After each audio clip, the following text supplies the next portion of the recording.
एक ऐसा डिज़ास्टर जिससे कई सौ नहीं बल्कि 1,30,000 से ज़ायद इंसान अपनी जानों से हाथ धो बैठे। जी हाँ, 1,30,000 से ज़ायद। आज हम बात करेंगे इसी बारे में, ये ऐसी कौन सी कुदरती आफत थी, कहाँ पर हुई, कैसे हुई और इसकी क्या वजूहात थीं। तो चलिए शुरू करते हैं आज की इस इंटरेस्टिंग वीडियो को। सुनामी एक ऐसा लफ्ज़ है जो सुनते ही सबसे पहले आपके दिमाग में एक बड़ा समुद्री तूफ़ान आता होगा। आज तक दुनिया भर में कई सुनामीज़ आए हैं, लेकिन ज़्यादातर सुनामी में एक चीज़ हमें कॉमन नज़र आती है और वो है जापान। जी हाँ, जापान। दुनिया के 90% सुनामी जापान में ही आए हैं। तो आइए जानते हैं कि सुनामी सबसे ज़्यादा जापान में ही क्यों आते हैं। तो सबसे पहले हम ये जान लेते हैं कि सुनामी होता क्या है। ये एक ऐसा समुद्री तूफ़ान होता है जिसकी लहरें बहुत ज़्यादा ऊंची होती हैं, तकरीबन कई मंजिला इमारतों से भी ऊंची। तो आइए जानते हैं कि सुनामी पैदा कैसे होता है। सुनामी के पैदा होने की दो बड़ी वजूहात होती हैं। नंबर 1 अर्थक्वेक और नंबर 2 वोल्केनो। पहले नंबर पे अर्थक्वेक आता है। दुनिया के 80% तक सुनामी इस ही वजह से पैदा होते हैं। जी हाँ, ज़लज़ले की वजह से। और दूसरे नंबर पर आता है वोल्केनो। हम पास्ट में चलते हैं और सुनामी की हिस्ट्री देखते हैं।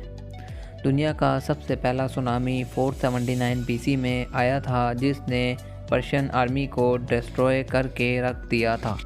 उसके बाद दुनिया की सबसे ऊंची लहरों वाला सुनामी 9 जुलाई 1958 को लुटिया बे अलास्का में आया था, जिसकी लहरें 1700 फुट से भी ज़्यादा ऊंची थीं और ये आज तक का सबसे ज़्यादा ऊंची लहरों वाला सुनामी रिकॉर्ड किया गया है। ये तो हो गई सुनामी के आने की वजूहात, लेकिन जापान में ही क्यों ये सब होता है।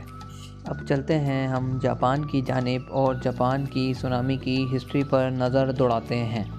जापान में आज तक 143 सुनामीज़ आए हैं, जिनमें सबसे ज़्यादा ख़तरनाक सुनामी 1498 में आया था, जिससे 1,30,000 से भी ज़्यादा लोग अपनी जानों से हाथ धो बैठे थे।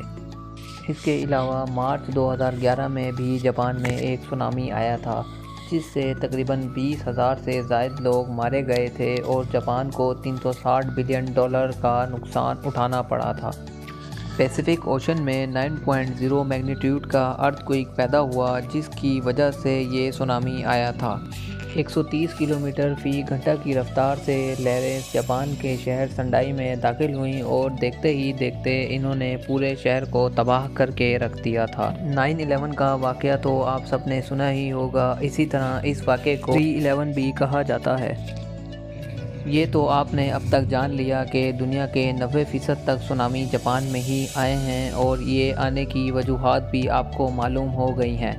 तो अब आपके जहन में एक सवाल पैदा हो रहा होगा कि ये सब जापान में ही क्यों? क्या वोल्केनो और अर्थक्वेक पूरी दुनिया में नहीं आते? इसका जवाब बताने से पहले मैं आपको पैसिफिक ओशन की तरफ लेकर चलता हूँ। पैसिफिक ओशन ये एक ऐसा ओशन है जहाँ पे सबसे ज़्यादा सुनामी जन्म लेते हैं।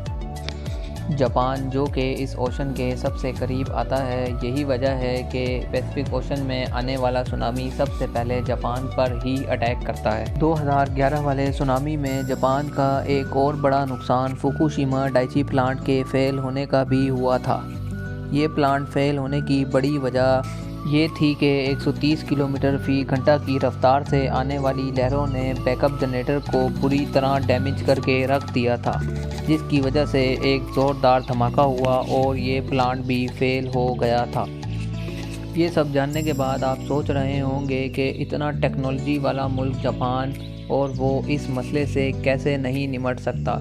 तो इसके लिए मैं आपको बताऊं कि जापान का 70% हिस्सा पहाड़ों पर मुश्तमिल है और जो 30% हिस्सा बचता है वहाँ 95% लोग रहते हैं, जिसमें जापान के कैपिटल सिटीज़ और मेन सिटीज़ आबाद हैं। उम्मीद है आपको आज की ये वीडियो पसंद आई होगी।